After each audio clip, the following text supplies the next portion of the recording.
और यदि ऐसा नहीं हुआ तो आप जो मैंने आपके लिए रक्त बहाया है, सुखाया है, उसका ऋण भी आप नहीं उतार पाएंगे। और ऋण युक्त जीवन सबसे दुखमय जीवन होता है। ऋण उतारने की एक ही क्रिया है कि आपको पूरे भारतवर्ष में फैलना है। ऋण उतारने की एक ही क्रिया है कि आप सिद्धाश्रम का सर्वत्र विस्तार कर देना है। ऋण उतारने की एक ही क्रिया है कि जहां नकली साधु सन्यासी, जहां नकली गुरु जो मेरा नाम लेके गुरु बनते हैं, उनका निर्मूल विच्छेदन कर देना है। एहसास करवा देना है कि हम उनके शिष्य हैं, ये बता देना है उनको। अब घर में घुस करके कोने में बैठने का समय नहीं है।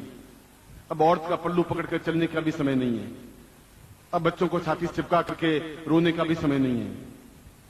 अब समय है कि आप अपना व्यक्तित्व दिखा सकें, अब बता सकें कि आप कौन हैं, एहसास करवा सकें कि आप किसके शिष्य हैं। और पूरा भारतवर्ष एक रंग में रंगा हुआ, एक परिवार में बना हुआ, एक स्वर में आवाज बुलंद करता हुआ, जब मैं एहसास करूंगा कि आपने ऐसा किया है, तब मैं समझ सकूंगा कि वास्तव में आपने मेरे ऋण चुकाया है, वास्तव में आप मेरे पुत्र हैं, वास्तव में मेरे आत्मीय हैं, वास्तव में आप मेरी धड़कन है। ऐसा मैं उस दिन एहसास करूंगा और ये साल भर में कर देना है। आप एक शिविर समाप्त कर दें तो फिर आप मन तड़प पैदा हो जाए कि मुझे वापस किसी और स्थान पर शिविर लगवा देना है, मुझे आगे बढ़ना है। जो ही वो शिविर समाप्त हो फिर आपके मन में आया कि मैं तीसरी जगह भी लगवाऊंगा, देखा जाएगा। ये तड़प, ये बेचैनी, इसलिए कि जो खोए हुए शिष्य हैं वो भी मिल जाएं, जिनको ज्ञान नहीं है वो भी वापस आ जाएं, इसलिए उनके स्थान पर जाता हूं। इसलिए कि अगर वो नहीं आ सके, वो पहचान नहीं सके, उनको मैं वो आंखें दूं कि तुम्हारा गुरु कौन है, अन्यथा वो भटक रहे हैं। और आपके सहारे उनको एक नेत्र ज्योति मिल सकेगी, एक रोशनी मिल सकेगी, उनको एहसास हो सकेगा कि वो क्यों भटक रहे हैं, उनका गुरु कौन है, तब उनको एहसास होगा। उन खोए हुए शिष्यों को ढूंढने का काम आपको सौंपता हूं, और वसीलों के माध्यम से संभव है, आपके प्रयत्नों के माध्यम से संभव है। वो गालियां बोलेंगे, बोलें, कौआ तो काम करेगा, उसकी आप चिंता नहीं करें। शेर को गालियां बोलने से शेर का कोई बिगड़ता नहीं है। कुत्ते भौंकते हैं, भौंकने से चिंता करने की जरूरत नहीं है। जब आप एक ओंकार भरेंगे तो अपने आप नीचे बैठ जाएंगे। आपके ओंकार में ताकत, क्षमता है। अपने आप को परख करके देखिए, एहसास करके देखिए, तब आपको ज्ञात होगा कि किसी सन्यासी, किसी योगी, किसी तांत्रिक का गला पकड़ के देखिए, आपका वो कुछ नहीं बिगाड़ सकता। मैं आपके साथ में हूं, गारंटी के साथ आपको समझूंगा। मैं आपके आंसू चाहता हूं, मैं आपका प्यार चाहता हूं, मैं आपको चाहता हूं, मैं आपकी जिंदगी की धड़कनें चाहता हूं, मैं आपकी व्यक्तित्व चाहता हूं, मैं आपका सब कुछ चाहता हुआ अपने आप को सब कुछ आपके जीवन में प्रदान कर देना चाहता हूं।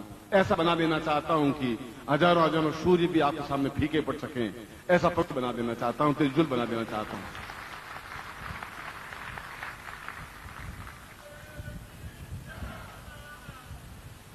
मैं आपको भीगे नैनों से आशीर्वाद दे रहा हूं।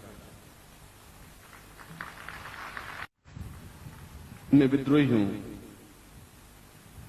लोग पूछते हैं, आप साधु हैं, संत हैं, योगी हैं, सन्यासी हैं, ज्योतिषी हैं, वैद्य हैं कि मंत्र हैं, तंत्र हैं, तांत्रिक, क्या हैं आप? मैं कहता हूं कि मैं विद्रोही हूं। अगर मुझे एक शब्द में अगर मेरा परिचय है तो विद्रोही हूं।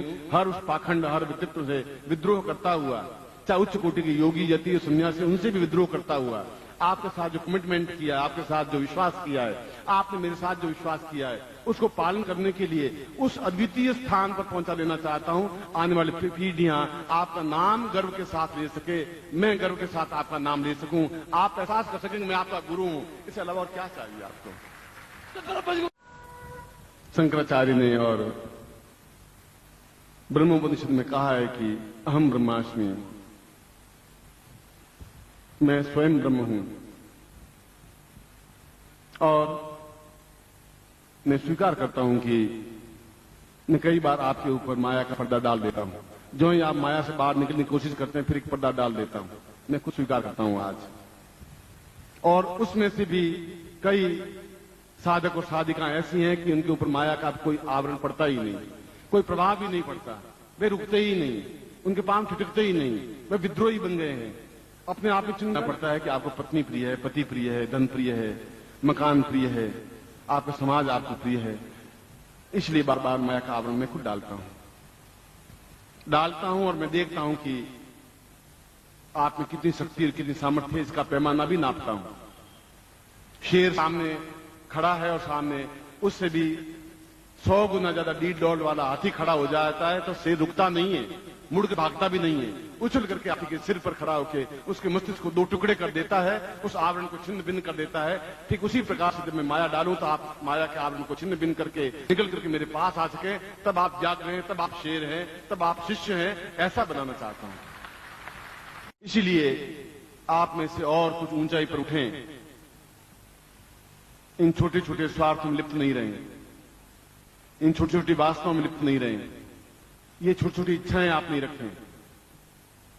इसलिए मैं आपको आह्वान कर रहा हूं, इसलिए आपको निर्माण कर रहा हूं, इसलिए आपको चेतना दे रहा हूं, इसलिए आपके सीने पर अपना हाथ रखते हुए और प्यार से अपने सीने से आपको भींचते हुए कह रहा हूं कि आप केवल मेरे लिए हैं और केवल मेरे लिए और किसी के लिए नहीं है। यही बात है। जिसमें जूझारूपन भी नहीं होगा वो मर्दानगी भी कहां से होगी, जिस विद्रोह नहीं होगा वो तो कायर बुज़दिल होगा, वो अपने आप में मर्द हो ही नहीं सकता। और इस काफी ज्यादा चुनौतियां आए, बाधाएं आए, अड़चने आए, कठिनाई आए, समस्या आएंगी ही, क्योंकि आपको मुझसे मिलने के लिए बीच में हजारों हजारों अवरोध पैदा होंगे, करेंगे लोग, इससे भी ज्यादा करेंगे। मैं कहता हूं आपके पास 10,000 समस्याएं आए, बाधाएं आए, कठिनाई आए, समस्या आए, और उनसे जूझते हुए आप मुझसे मिल सकें, ऐसा व्यक्तित्व आप बने, ऐसे अद्वितीय बने, ये आपका जीवन है। इस प्रकार का एक अद्वितीय जीवन प्रतिपल प्रतिक्षण उस व्यक्तित्व के साथ घुल मिलकर के एकाकार हो जाने की क्रिया के लिए सब कुछ को ठोकर मार कर निकल पड़ता है, वह सबसे ज्यादा मुझे प्रिय है। मैं उसको अपने हृदय में संजो लेता हूं, कोई तुम्हारा कुछ बिगाड़ नहीं सकता, क्योंकि मैं खड़ा हूं तुम्हारे साथ में, ये गारंटी है। मैं आपसे आपका जीवन मांग रहा हूं, मैं आपसे आपका प्रेम मांग रहा हूं, मैं आपसे आपका सब कुछ मांग रहा हूं, सब कुछ ले रहा हूं, जिससे कि मैं आपको ऐसा व्यक्तित्व बना सकूं जो आने वाली पीढ़ियां गर्व के साथ आपका नाम ले सकें, हिमालय आपके सामने झुक करके आपके चरणों को स्पर्श कर सके, गंगा आपके पांव पखार कर पवित्र हो सके। मैं आपको ऐसा दिव्यात्मा अद्वितीय बनाना चाहता हूं, वह प्रेम के माध्यम से ही संभव है। और आपके मेरे बीच में कोई चीज रहे तो प्रेम, केवल सर्वस्व समर्पण, इसके अलावा कुछ होना ही नहीं चाहिए। ऐसी चीज मैं आपसे चाहता हूं, यही चाहता हूं। मेरे मन में कोई पुरुष शब्द नहीं है, कोई स्त्री शब्द नहीं है। मेरे मन में आपके लिए एक शब्द है साधक, एक शब्द है शिष्य। चाहे आप पुरुष हैं, चाहे स्त्री हैं, चाहे आप क्या हैं, व्यापारी हैं, व्यवसायी हैं, नौकरी पैसा हैं, यह मेरे लिए कोई अर्थ नहीं रखता, क्योंकि आप एक बहुत बड़ी गलती ये कर रहे हैं कि कंकड़ पत्थर चुन करके खुश होते जा रहे हैं और हीरे कमाते जा रहे हैं। आपका सब कुछ, क्योंकि मैंने आपके लिए अपने जीवन को उत्सर्ग किया है, इसलिए नहीं कि मुझे आपसे कुछ चाहिए था, इसलिए कि एक विद्रोह मुझे करना था उस सिद्धाश्रम के योगियों के साथ में कि ऐसा संभव नहीं हो सकता, और मैं कहता हूं ऐसा संभव होगा। और प्रत्येक तिल तिल जलता हुआ भी, उनके छाती पर पांव रखता हुआ भी इस बात को एहसास करवाया कि सबको लेके आऊंगा, हर हालत में लेके आऊंगा, चाहे मुझे कुछ भी करना पड़े। अपने प्रेम करने के तरीके को बदलिए। आप कागज के नोटों से प्रेम करते हैं, आप पत्थरों से प्रेम करते हैं जिनसे मकान बने हुए हैं, आप उस हाड़मान से प्यार करते हैं, प्रेम करते हैं जो मरने के बाद में जला दिया जाता है। यह गलत तरीका है, यह प्रेम नहीं है, यह वासना है, यह लालच है, यह स्वार्थ है। इसलिए मैं कहता हूं कि आप अपने आप को पहचानें। इसलिए मैंने कहा है कि जब कोई युग पुरुष, और मैं 2 टूक स्पष्ट शब्दों में, यदा यदा ही धर्मस्य ग्लानिर्भवति भारत अभ्युत्थान धर्मस्य तदात्मानं सृजाम्यहम्। भगवान कृष्ण ने स्वयं गीता में कहा है, अपने मुंह से कहा है कि जब जब भी धर्म की हानि होगी, जब जब भी अंधकार फैलेगा, जब जब भी आदमी दिग्भ्रमित होगा, तब तब एक अद्वितीय युग पुरुष जन्म लेगा, ईश्वर जन्म लेगा, और जन्म लेगा, और वो जब जन्म लेगा तो सारे देवता भी उसके साथ में शिष्य रूप में, गोपियां रूप में जन्म लेंगे। सारी अप्सराएं, सारी स्त्रियां, दिव्यांगनाएं नृत्य लेंगी, साथ में भाग देंगी, क्योंकि वह समय उन लोगों का है। और ये क्षण वैसा ही जब धर्म की हानि हो रही है, जो चारों तरफ अंधकार फैला हुआ है, तब मैं उस जूझता हुआ, संघर्ष करता हुआ केवल आपको यह एहसास करवाने के लिए खड़ा हुआ हूं कि आप एक सामान्य मनुष्य नहीं हैं, आप शेर हैं, आप अद्वितीय युग। जब तक आपके अंतर मन और अंदर की आंखें खुलेंगी नहीं, तब तक आप अपने आप को पहचानेंगे नहीं। आप मुरली मनोहर या हरिलाल किशन लाल ही बने रह सकेंगे। अब आपको नए नाम की जरूरत है, नए प्रकार से आपको निर्माण करने की जरूरत है, उस तरीके से तैयार करने की जरूरत है जहां 400 योजन की छलांग लगा करके भी अपने आप में गुरु के कार्य करने में सफल हो सके। जैसे एक दास हनुमान अपने आप में भगवान बन सका, उसी प्रकार से शिष्य अपने आप में भगवान बन जाए, ऐसा मैं आपसे चाहता हूं। आने वाला प्रत्येक क्षण आपका मेरे खाते में लिखा होना चाहिए। जैसे भी हो, जहां भी हो, गुरुदेव रहेंगे वहां पहुंचना है, उनके चरणों में बैठना है। उनके बिना आप रह भी नहीं सकते। बिना पानी के मछली नहीं रह सकती, रहती है तो फिर मछली नहीं है। प्यार करना है तो मछली की तरह करिए, ऐसा प्यार करिए कि आप मेरे बिना एक क्षण भी रह नहीं सकें, तड़प के मर जाएं। वैसा प्यार मैं आपसे चाहता हूं, वह जिंदगी चाहता हूं आपसे।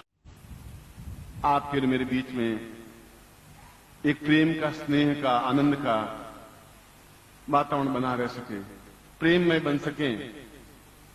बादलों, पानी से भरा हुआ बादल जैसे वृष्टि करता है, उस प्रकार से आप वृष्टि करते रहें। जैसे जंगल में एकदम कोयल कूकती है, ऐसे आप कूकें और आपके श्री श्रेष्ठ गंध प्रवाहित हो, आपके चेहरे पर एक तेजस्विता हो, आपके मुखमंडल के चारों ओर एक प्रभा मंडल बने और सबसे आप अलग थलग आपकी चाल, आपकी मस्ती, आपका बोलना, आपका कहना, आपका तरीका, आपका सिस्टम अपने आप हटकर हो, एक अद्वितीय हो। ऐसा लगे कि आप किसी के शिष्य हैं, ऐसा लगे कि आप हिमालय से भी ऊंचे खड़े हुए हैं। ऐसा एहसास होना चाहिए लोगों को। अब वो क्षण आ गया है। आप मानव नहीं हैं। आप अपने आप में, जहां मानव अपने आप में पुरुष और पुरुष बनकर के एक देवत्व की प्राप्ति की ओर गतिशील हुई है, उस देवत्व की और आप गतिशील होते हुए ठीक वैसे ही हैं जैसे भगवान कृष्ण के साथ में देवता लोग ग्वाले बनकर के चारों तरफ घूमते रहते थे और उनके दर्शन करके अपने आप को धन्य अनुभव करते थे। और सारी अप्सराएं, देवांगनाएं, गोपिकाएं बनकर के कृष्ण के चारों तरफ चतुर्दिक घूमती रहती थी। ठीक वैसा ही क्षण उपस्थित है कि आप देवता उन रूप धारण, मनुष्य रूप धारण करके चारों तरफ घूम रहे हैं और मैं आपके साथ प्रसन्नता का आनंद ले रहा हूं। यही एक आनंद है। फिर भी मैं डर रहा हूं इन तूफान हवाओं से, इन जहरीली वासनाओं से, इन घृणित और गंदे लोगों से जो आपके चारों तरफ हैं। उस जहर से जो आपके अंदर जाकर के आपको जहरीला देता है, उसे मैं भयभीत इसलिए हूं कि आपकी सृष्टि, आपका निर्माण, इस रूप में आपका संस्कार बहुत कठिनता के साथ किया है। धीरे धीरे गतिशील होता हुआ, एक एक साल आगे बढ़ाता हुआ, आपको समझाता हुआ, सहेजता हुआ, क्रोध करता हुआ, डांट देता हुआ, थप्पड़ मारता हुआ, लात करता हुआ और सीने से लगाता हुआ भी उस मुकाम पर ले आया हूं जहां आपको ऋषि मुनि योगी यति आपको सीधा समझाने से रोक नहीं सकते, उस जगह लाके खड़ा कर दिया है। किसी भी प्रकार से उन अवरोधों को, उन बाधाओं को, उन पाप, छल और झूठ जो मनुष्य शरीर धारण करके आपके चारों तरफ विचरण कर रहे हैं, आपके रिश्तेदार के रूप में, ऐसा नहीं हो जाए कि आप उनमें वापस खो जाएं। ऐसा नहीं हो जाए कि आपकी मेरी भी दूरी बढ़ जाए। ऐसा नहीं हो जाए कि स्वार्थ की रपटीली धरती पर आप रपट करके फिर नीचे गिर जाएं। ऐसा नहीं हो जाए कि मेरी सारी मेहनत बेकार हो जाए। क्योंकि यदि आप अभी सीना चीर करके मेरा देखें तो आप सभी मेरे सीने में बैठे हुए साफ साफ दिखाई देंगे, इसमें कहीं कोई दो राय नहीं। इसीलिए ये दिन 365 दिनों में भी सर्वश्रेष्ठ और महत्वपूर्ण और अद्वितीय और सुगंध युक्त दिवस कहलाता है, जहां गुरु और शिष्य अपने आप में एकाकार हो जाते हैं, जहां कुछ भी बाकी नहीं रहता। अपना प्रेम, अपना सर्वस्व, अपना जीवन सब कुछ न्योछावर करके सब कुछ पा लेता है। ऐसा आज का महत्वपूर्ण दिन है, ऐसा अद्वितीय दिन है। आपके कई कई जन्मों के पाप मंत्रों के माध्यम से मैंने धोने का प्रयत्न किया है और सफलता पाई है।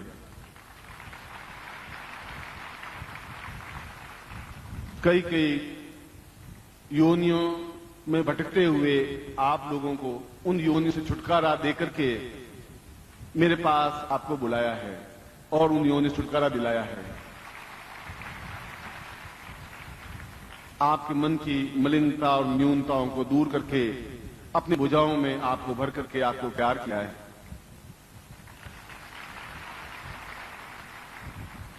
और उस जगह पर खड़े हैं जहां एक तरफ कीचड़, झूठ, छल, कपट, असत्य और न्यूनताएं हैं और एक तरफ गुरुदेव के साथ सिद्धाश्रम की और गतिशील होने के लिए हम प्रवृत्त हैं, गतिशील हैं और निरंतर प्रतिक्षण आप मेरे साथ हों और हैं, इस बात का मुझे भरोसा है। ऐसा ही मैं आपको आशीर्वाद दे रहा हूं कि कबीर कह रहे हैं कि मैं घड़ा बना रहा हूं शीतल जल का, मगर भीतर भीतर सहज के बाहर बाहर चोट। मैं बाहर चोट देता हूं मगर भीतर मेरा हाथ लगा हुआ रहता है। मैं उसको नुकसान नहीं पहुंचा रहा हूं, मैं उसको एक सुराही बना रहा हूं। और शंकराचार्य भी यही कह रहे हैं कि उस जगह पर लाके शिष्यों को खड़ा करने की ये सारी पृथ्वी, ये सारा आर्यावर्त, ये सारा भारतवर्ष देखे और एहसास करे कि ये अपने आप में अद्वितीय सूर्य हैं जिनको मैंने बनाया है। इस बात का मुझे गर्व है। इस भव्य और अद्वितीय दिवस पर और आने वाले बुद्ध पूर्णिमा तक, गुरु पूर्णिमा तक आपके पांव ठिठके नहीं, रुके नहीं, आपकी चाल में अवरोध नहीं आ जाए, आपके हृदय में मलिनता नहीं आ जाए, आप फिर किसी बंधनों में ग्रस्त नहीं हो जाएं, आप फिर किसी प्रकार से रुकावट की वजह से अपने आप में न्यूनता अनुभव नहीं कर लें। कोई ऐसा क्षण नहीं आ जाए कि आपके मेरे बीच में तीसरा कोई खड़ा हो जाए। क्योंकि मैंने आपको जैसे भगवान राम ने हनुमान को उस जगह पर लाके खड़ा किया था कि जहां से छलांग लगाने पर उस आपदाइयों को ना सके सीता की प्राप्ति करके भगवान राम के चेहरे पर मुस्कुराहट लाने का तैयारी की थी। मैंने भी आपको उसी डंपिंग स्टोन पर उस जगह पर लाके खड़ा कर दिया है जहां उछाल खा करके सीधे सिद्धाश्रम पहुंच सकते हैं। अब कोई स्थान नहीं है। आज वह दिवस है जहां आत्मा का परमात्मा से विलीन होता है। आज वह दिवस है जहां प्रेम साक्षात शिष्य रूप बनकर के गुरु चरणों में समर्पित हो जाता है। आज वह दिवस है जहां गुरु को सही अर्थों में देखने की क्रिया का भान होता है। आज वह दिवस है जहां अपने प्यार, अपने प्रेम, अपने परिणय और अपनी आंतरिक पूर्णता को गुरु चरणों में समर्पित करने का दिवस है कि हम जीवन पर्यंत उन चरणों में, उन क्षणों में, उनके सांस सांस में, उनके रग रग में, उनकी चेतना में, उनके पूर्णत्व में विलीन हो जाएं। हमारा कुछ भी अस्तित्व बाकी नहीं रहे, सर्वत्र जीवन में आनंद प्रवहित रहे। ऐसा आज का दिन है। आज हमारे जीवन का सबसे पवित्रतम दिवस है, सबसे आनंददायक दिवस है। एक ऐसा दिवस जहां गंगा स्वयं इस दिवस को आप्लावित करती है। गंगा, सिंधु, सरस्वती, यमुना, गोदावरी, नर्मदा, कावेरी, सरयू, महेंद्र तनया, चर्मणवती, वेदिका, क्षिप्रा, वेत्रवती, महासुरनदी, ख्याताचया, गंडकी, पूर्णाम पुण्यजले समुद्र सहिताम कुर्वन्तु नो मंगलम। ये सारी नदियां आपके ऊपर अमृत वर्षा करती हुई, जो भारतवर्ष की शेष नदियां हैं, वे आप पर अमृत वर्षा करती हुई आपका जीवन वर्ष भर कल्याण करती रहे। ऐसा ही मैं आपको आशीर्वाद दे रहा हूं। ऐसे आपके साथ गुरुदेव की। एको ही कार्य, एको ही नाम, एको ही चिन्त्य, एको विचिन्त्य, एको ही शब्दम, एको हि पूर्वम गुरुत्वम शरण्यम गुरुत्वम शरण्यम। जिस प्रकार से नदियां उमसती हुई उलटी हुई उमंग और वेग से बहती हुई समुद्र में जाकर विलीन होकर के शांत हो जाती हैं, ठीक उसी प्रकार से शिष्य रूपी नदियां तेजी के साथ बहती हुई आनंद के साथ प्रवाहित होती हुई गुरु रूपी समुद्र के चरणों में पूर्ण रूप से विसर्जित होकर के भगवान समुद्र बन जाती हैं। इसीलिए आज का दिन अपने आप में एक अद्वितीय क्षण है और बहुत सौभाग्यशाली होते हैं। विधाता ने जिनके ललाट पर सोने की कलम से भाग्योदय लिखा होता है, वही गुरु के चरणों में उपस्थित हो सकता है, वही इस आनंद को प्राप्त कर सकता है, वही पूर्णता प्राप्त कर सकता है।